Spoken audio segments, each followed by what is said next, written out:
it's very difficult for us, as has been said earlier, we're dealing with 21st century technology and working practices with 19th century legislation, and some of it, more recent stuff, is 40 odd years old, and we have to make our decisions based on that legislation, not what we would like the legislation to be, or what there may be changes coming in the future.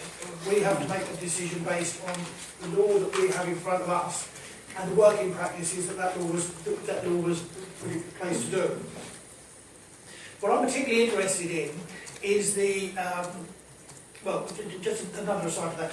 In this country, Uber have always worked with, and have always stated that they will work with, licensed drivers and licensed vehicles. And so for the triple lock to work, they have to be an operating licence as well. Issues, and so we're here today to decide whether you want a fit and proper organisation to run an operator's licence. Vehicles issues and drivers issues will be dealt with elsewhere, will be dealt with by us at a different level, and by the officers on a different level. We would have a different set of criteria to make those decisions on, because drivers need different things and vehicles need different requirements. Yes. But I want to explore, first of all, the structure of Uber, because when you were going through your statement, there was talk of Uber and a new CEO. I'm assuming the new CEO is the CEO of Uber globally, for the whole country. So that's one level of Uber. Yeah. And then we've got another level of Uber, which are the people that are in dispute with Transport London at the moment, because Uber in London is run by one organisation. That's Uber London. Uber London. Yeah. And Uber everywhere outside of London is dealt with by Uber Britannia. Correct. The operating offices, which you've got more people working in the office, you were saying that you have now drivers in Cambridge. 3 in the office and 2 cars in the city. That's not a franchise, that's part of one company. And it reports back financially as one company and all feeds in. So one point you made earlier, when you were making the statement that there have been complaints and issues brought in from people from elsewhere. It's one company, and the company is running nationally, so any issue with Uber is an issue to be dealt with everywhere, not just in Cambridge. Because it's one company, we're not dealing with, as sometimes you would do with McDonald's, where there's a franchise. Yeah. So it's one company. So issues elsewhere, which Uber may well be addressing. If it's Uber Britannia, it's the same company. It's the same company. So if I've got that right in my own mind about how Uber's put together, the whole issue of Uber works on the app. Right, now I'll give you a bit of a clue here when you come to apps. That's my mobile phone. Right? There's a reason. Yes, I've got one. There's a reason why I've got a very old mobile phone. So I travel a lot. Travel this country, abroad, and wherever, on all sorts of places. Smartphones are very easy to hack. These phones are even easier to hack. But the crooks haven't got technology anymore. It's not worth them having the technology to hack into this. The point I make that because Uber's operation is based on the app. Our decision here today, in my opinion, has to be made on how that information is dealt with, and the reporting and recording of that information.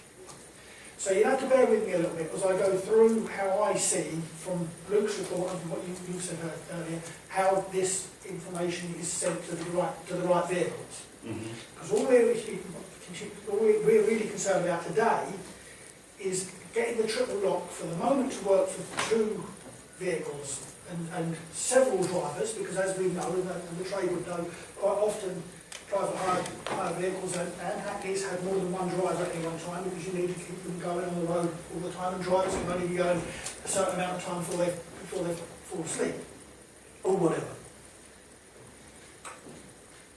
I rock up at Cambridge station, get off the King's Cross train, come to Cambridge, know nothing, don't even know where the taxi ranks are, but I use Uber all the time.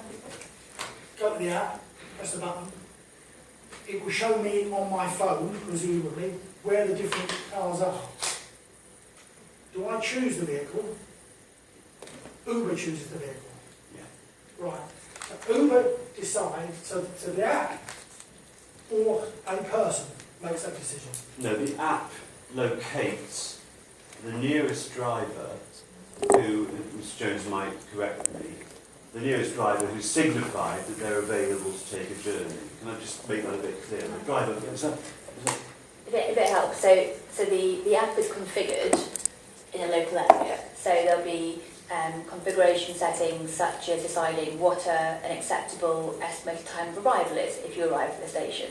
So for example, we will look at it's okay for a passenger to wait 8 minutes at the train station, and so we'll look at how many drivers have currently got the app turned on and therefore are within 8 minutes of the station based on traffic and things like that. And then based on which one is the best place to do that particular journey, we'll say, can you confirm that you are actually available for this particular pickup from the station? And that driver will say he is or he isn't available. And at that point, we will then accept the booking and allocate that driver to that booking. And the important point, I think in answer to your question, that's all done by the app. There's no human being. There's no person involved at this stage. No. It's all done by the app. The app decides who's the closest driver, who's going to be there the quickest, and the app will then contact the driver and say, take the booking or not take the booking. Yeah, right. So the operator is not involved at that stage, even though the app has contacted the driver. So the operator's done all the configuration beforehand, so it's effectively, maybe if it's easier to think of it in the traditional way of a minicab. I've got 5 drivers out in the streets and someone calls me at the office and says, I want picking up from home in 5 minutes. I sort of bring round those 5 people and say, are you nearby? Can you do this journey? Can you get there in 5 minutes or not? It's the same process, but the fact of the drivers being able to be on the app, their documents been checked, what those local parameters are around ETAs, etc., that's all done by people, and then the actual process is done automatically by the technology. So I've rocked up at Cambridge Station, I've got off the King's Cross train, I don't know where the taxi went, so I've got to Uber, I've put down that I want a journey. The app decides which is the closest vehicle. The app will then dispatch the vehicle to me. At what stage does the operator get involved? Well, the operator has configured the app. If it helps you, some points of this general sort were made in a recent piece of High Court litigation involving Milton Keynes, where essentially the complainant was saying, but there's no human agency involved, how can there be subcontracting? And the High Court said there doesn't need to be human agency involved. If you've got a machine clever enough to do this work, then you have the blessing of the court. So the reason that Uber works is you don't need to wait for an operator to get involved and make all these decisions. There's a computer which does it all, and so the customer gets their driver more quickly. Can I ask everybody who's using the mics to speak closer, because some people at the back will have a problem hearing. Sorry. Okay, that is. Yeah, and I'll take the point. There doesn't necessarily need to be a human person involved in that, because if the technology is advanced enough to be able to do all that work, the technology can do it. What we do need to be clear of as a panel is the record keeping. Mm-hmm. Now, with the app, and from what you're saying, the actual record of the journey, because you said that when people get in touch, the only thing they know about you is your name. Actually, they know a bit more than that. They know your location. They know where you're going. Because if they don't know that, they're not bloody good as a taxi driver, are they? So they know a bit more information about that. The central record of that, which we know, and we've done checks at the Cambridge office, and we've checked out, it says in the report, we've done a test case to check if the records were kept in the same place. But it's the app that's making that decision. Is that information, and this is related to possibly to the data breach, is that information held centrally and then sent out to the separate different operators in different local authority areas? Is it spontaneous? At what stage is it filtered out so that the vehicle, which is licensed in, say, Lowestoft, if Wolverhampton get a mess in Lowestoft, that information is held by Waveney District Council? At what stage is that information sent to the operator? When does the, as I said earlier, when does the operator get involved? So the data is held in the cloud, so the technology is used, all data is stored in the cloud, and then as each individual operator wants to pull down that information according to drivers, obviously you are all identified by their licensing authority, etc., it does so. So you say the information is held in the cloud, but it's when the operator wants to pull that information down. So that could be now, it could be 10 minutes time, or it could be tomorrow. At any point. So the information of that journey is not held spontaneously, and when the journey is taken. Yes, it's all instantly recorded. In the cloud, but not at the operator's office or their computer. Well, it's instantly available on the computer in the operating office. Again, we're using 21st century technology, but with 19th and 20th century legislation, right? Yeah. The record of that journey is held in the cloud, and part of that cloud is licensed with Cambridge City Council, and part of that cloud is licensed with Lowestoft. Well, so it may be 19th century legislation, but it's got to be made to work. There's a concept called always speaking, which you may think I always do, but you've got to make the legislation work for a modern circumstance. And I can take you to cases from 1980 when the court has said we really do need to recognise the advent of the telephone when we're judging this 1847 legislation. And this is exactly the same. I mean, in the old days, you would have to go to a job master and ask the job master, you'd go through your butler probably, and you'd ask the job master whether a cab could be dispensed to the Royal Opera House. And then a laborious handwritten record would be kept. These days, a record is kept in a secure location known as the cloud, which conforms to all these international standards which Mr. Jones is talking about. And the beauty of that is that if Mr. Catchpole wants to come around and say, I want to know what driver X was doing at 8:33 on Sunday morning, within 10 seconds the information is pulled down. And that's a perfectly compliant way for a company to maintain its records. In the same way as if your bank branch happens to be in Mill Lane in Cambridge, the bank branch won't know that you've just used the cash point in Suffolk somewhere, but if it wants to know, it pulls the information down. But we're not here discussing financial issues with banks, we're here discussing the taxi law, Yes. and the way the operators are dealt with. So I'm going to ask a question of my legal team at the moment. In the legislation, the record keeping has to be kept where?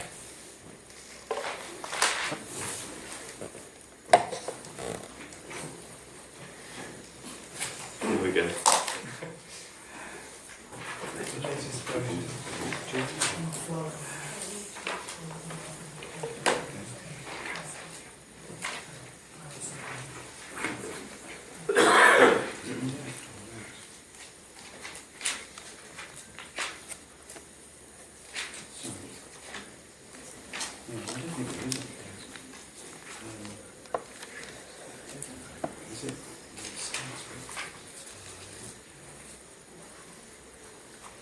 Yeah, here we are. So it's I think it's section 56(2). Every person, should include a company, to whom a licence in force has been granted, shall keep a record in such form as the council may by condition attached to the grant of the licence shall prescribe, and shall enter into the record before the commencement of the journey, particulars of the booking, etc., etc., etc., and shall produce the record on request to any authorised officer of the council. So there is a record kept. It's not a manual record in the office, that would be fantastically laborious in this day and age, but it's a perfect record, and it's producible on demand, by which I mean literally within seconds, to any authorised officer of the council. So it's a perfectly compliant way of doing business within the meaning of this legislation, as I'm hoping that Mr. Antony will confirm. If the quote is correct, and it says shall keep a record and shall enter therein, I think are the operative words. I mean, keeping a record and entering therein is met, I would suggest, I suppose, in the modern world by what is described by Uber's operation. Because if you go to the basis for keeping that record can only be that if an issue arises, information is available immediately, and a 10-second availability of that evidence seems to meet that test. Good. So all the information for all the Uber journeys throughout the UK are held on the cloud, and all the Uber journeys throughout the world are held in the cloud as well. I don't know. I don't know whether Mr. Jones what can cloud access is. to what goes on in Seattle, but maybe you can help. I would say that's a reasonable assumption, but my focus is in the UK, so I'm not an expert on global operations, but we're a modern kind of technology-focused company, and as all modern technology-focused companies do, we utilise the cloud storage technology. As you may know, we're a little more sensitive about technology issues in Cambridge than maybe a lot of other places. Everybody's mobile phone and device in this room operates on technology that was developed in Cambridge. Everyone in the whole world, it operates on technology that was done in Cambridge.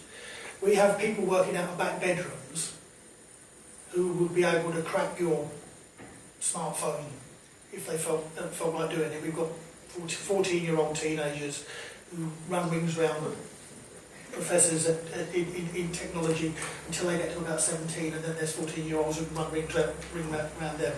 We're all in an advance in technology world, and advancing technology is going along the way very, very quickly.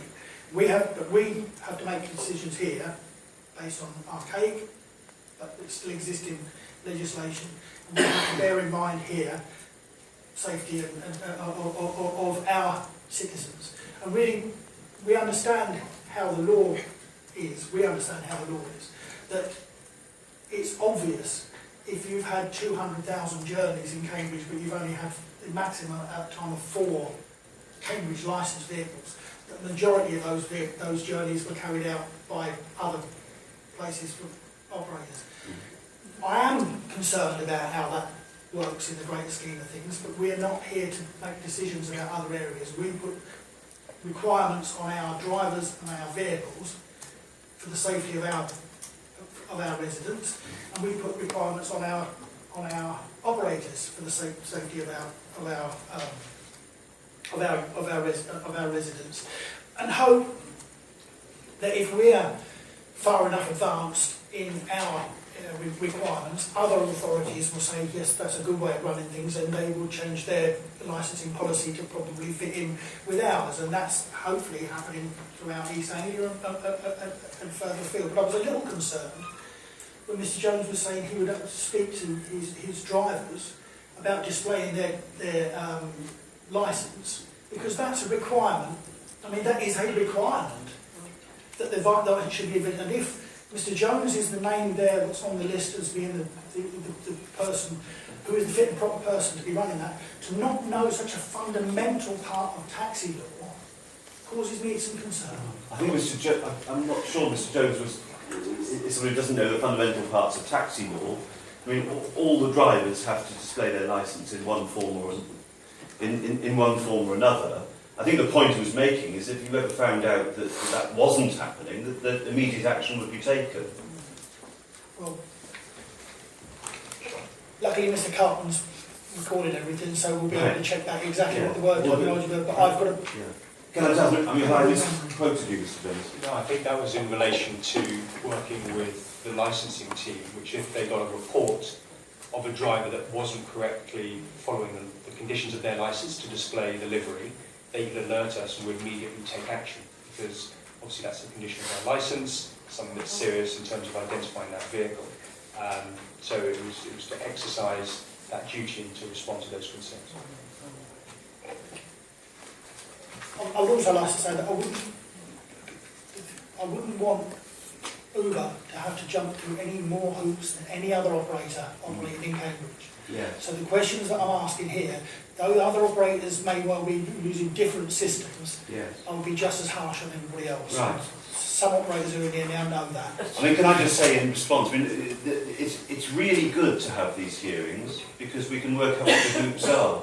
And I mean, Uber's basic stance is if you say jump, then they'll say how high. I mean, because they recognise that you're entitled to have the safety of customers at the front of your mind. That's why we're here. So please don't think that in any sense we're resentful of questions being asked. It's good they are asked. It keeps everyone on their toes. Yeah.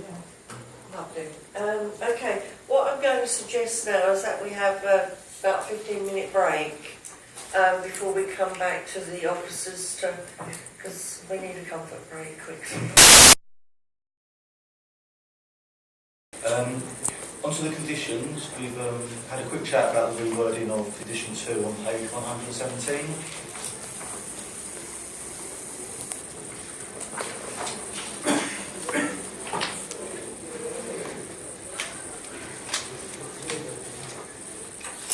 Okay.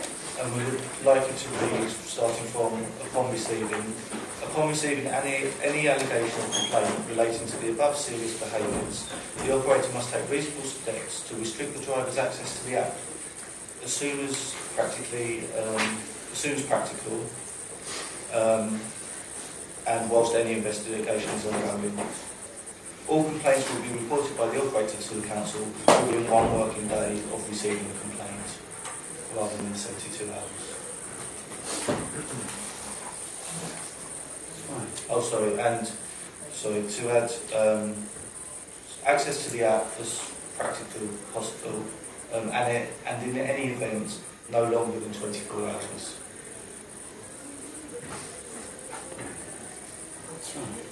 I believe that if you were minded to grant renewal and add these conditions, 1 and 2 could be rolled out as soon as possible. 3, who have already indicated that they're looking at this in the early part of 2018, would like to put a deadline on no later than June 2018, the end of June 2018, so make sure it's done. But I expect obviously to be done quickly. Sorry, can I just be clear about that? The last condition you want, you're saying by the end of June. Yeah. And can I tidy up on that second condition? Upon receiving any allegation or complaint relating to the above serious behaviours, the operator must. Now, Mr. Colvin, on behalf of Uber, removed the words "take reasonable steps to," but you're leaving them in. Do you still? And there's no issue with them coming out. Yeah. Restrict the driver's access to the app as soon as reasonably practicable and in any event within 24 hours. And whilst any investigation is ongoing, all complaints will be reported by the operator to the council within 1 working day of receiving the complaint. No issues from you on that. Thank you. And in terms of summing up, I just refer back to paragraph 5.1 with the definition of fit and proper. For you to bear that in mind, that your decision today is to decide whether Uber Britannia Limited is fit and proper to hold a operator's licence for Cambridge City Council, and to take into consideration all the information in the report, the submissions made against the award of the licence, and also the submissions made by Uber in their representations today.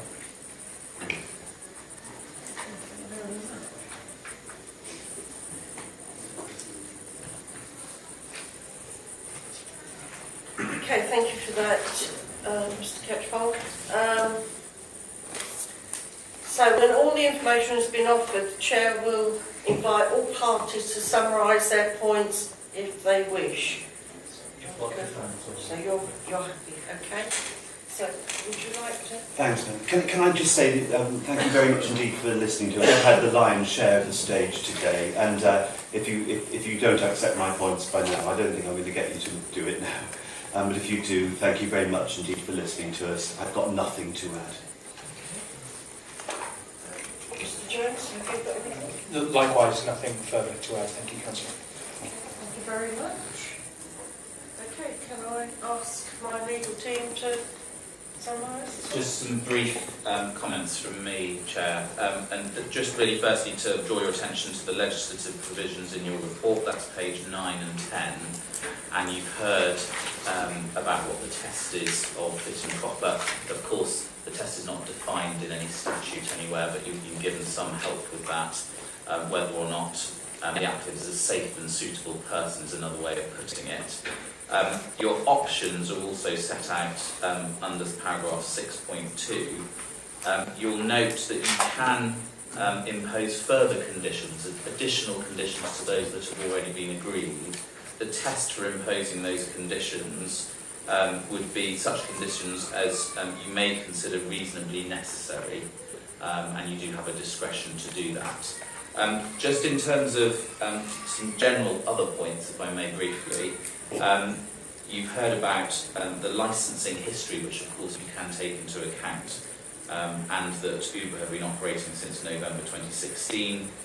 You've heard that they hold licenses with many other authorities. All I would comment on that is, of course, it's fact specific and it's each case on its merits, as you'll know. You've heard about the complaints in relation to the operator and from one member of the public. It's right for you to focus on what action has been taken in relation to that and what response you've had from Uber. And I'd ask you to focus on objections and the evidence within Cambridge, which is relevant to this application for an operator's licence. With regard to decisions from other local authorities where the licence has been refused, as I say, they also are not binding upon you, and I'd ask you to think carefully on the reasons and what we know about those decisions as are made public. But they are not binding on you, though you can, of course, take them into account. Tax matters, as Councillor Moore, I think, reflected, are not relevant for this application. The data breach can be considered. It's also a question, though, of how much weight you attach to it. And you've heard that it's from 2016. You've heard about the knowledge or otherwise of the UK company in relation to that. You've heard about their response to it, and you've heard the assurance that they give you in relation to it. Conditions are agreed between the licensing authority and Uber, but as I say, you've got the power to impose further if you want. And then you should also consider the duration of any licence that you seek to grant. What's sought is the default 5-year licence. You do have a power to impose a lesser period. But if you do, we need to have reasons as to why you would do that. And generally, of course, whichever way the decision goes, we will need to draft reasons as to your decision. I'm of course available to take up any follow-up questions.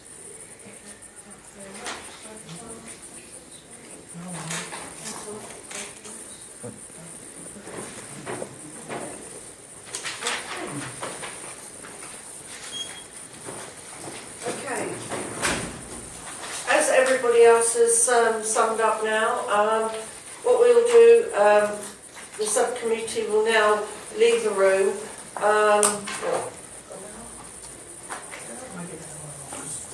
Okay, so can we come back here then at 2:05? And we'll come back to you. Unless, of course, if there's anything else we need to ask, we will then ask you to come back in the room so we can ask these questions if we still haven't made our mind up. Can I really diffidently raise something? I'm sorry. No, not at all. It's not about the hearing. I have to be at a parliamentary event this afternoon and doing a speech immediately after the minister that I promised to do for a national programme which is being launched today. I'm going to see what I can sort out. If I can't sort it out, would you mind terribly if this seat was vacant when you come back? Is my question. Okay, yes, that'd be fine as long as Mr. Jones is happy with that. And obviously, if they're not happy, I'll be here anyway.